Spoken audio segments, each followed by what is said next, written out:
moving forward, we're having a presentation from my friend Mike, who is managing director at Lumen, an annoyingly smart man with lots of nice things to say. But his presentation is very long, so give me a few minutes. It's a little less conversation, brackets, about attention, close brackets, a little more action, brackets, about attention, brackets. Weird title, wonderful man. Over to you, Mike. Hello, Tom. I'm surprised you don't get the Elvis reference there. Hello guys. I'm Mike from Lumen, and you may have heard of us. We are the eye tracking company. We have panels of people who we get to download our software and turning this camera here, or indeed this camera here, into high quality eye tracking cameras, and that gives us lots and lots of information about the reality of attention to advertising. And I've spoken at MadFest a couple of times now, talking about the reality of attention to advertising. There's a lot of talk about attention, but perhaps what we really need to think about is what we do about it. Like Mark Twain says, everyone complains about the weather, no one does anything about it. Well, what I want to talk about today is the fact you can do something about it now.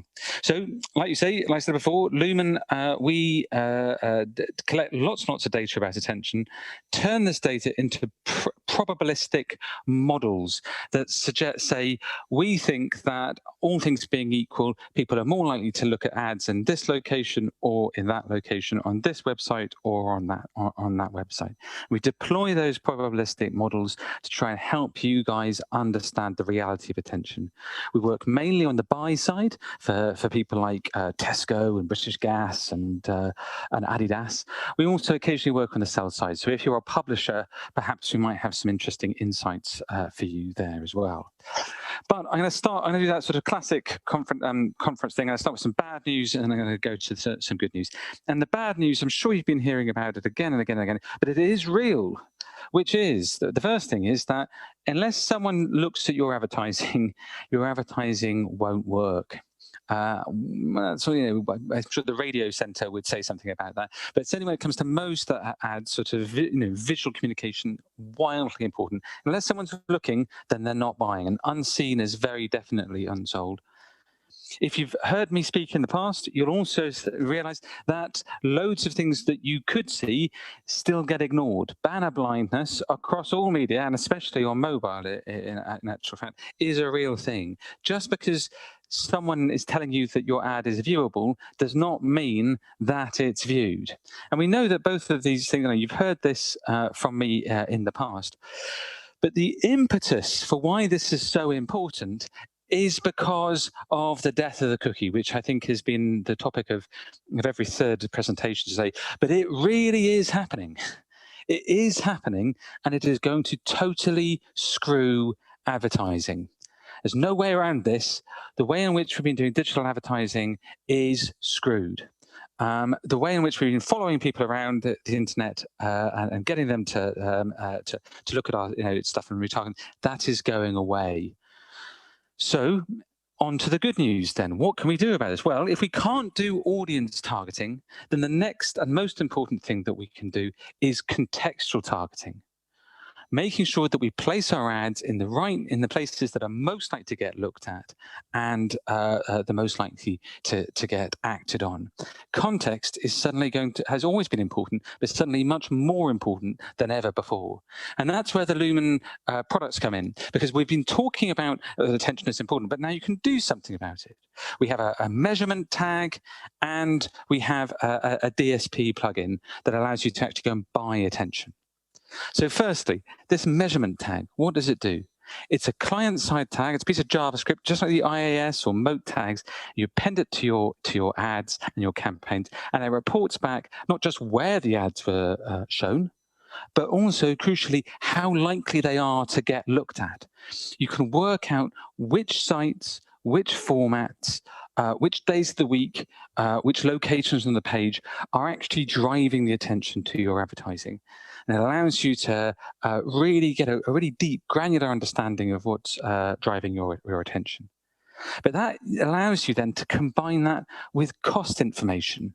And this is the second half of this slide, trying to help you understand where you're buying your impressions, what's viewable, what actually gets viewed, and how much you're paying for that attention.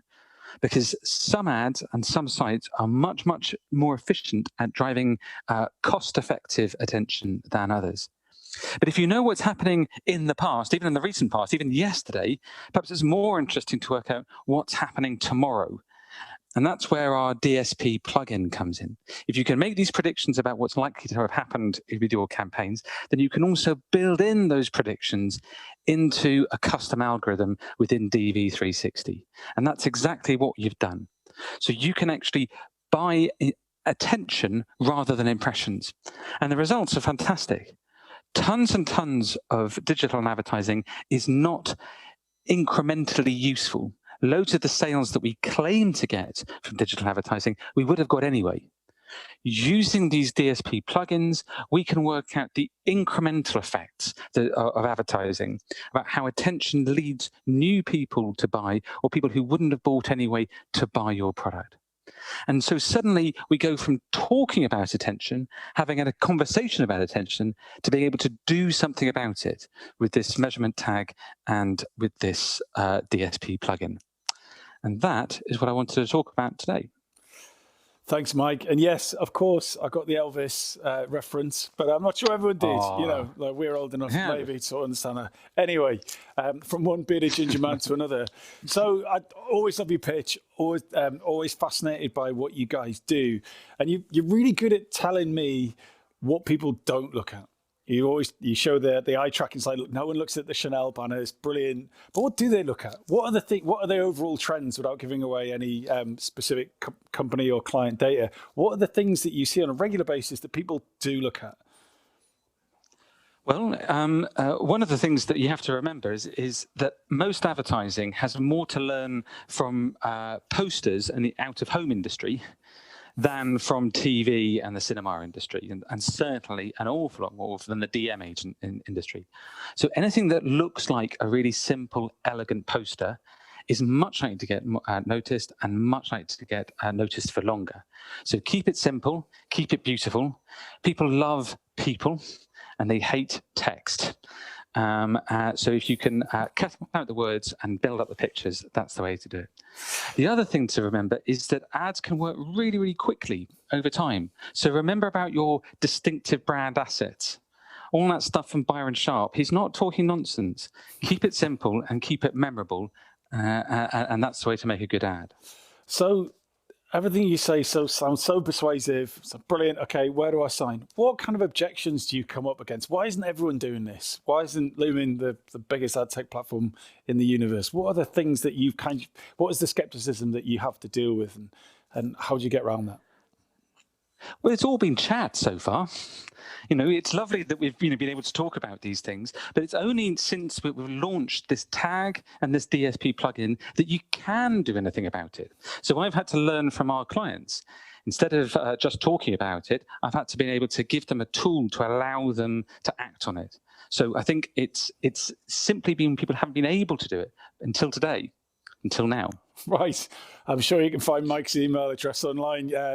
Wait for your inbox to flood. Thank you so much. I'll speak to you soon.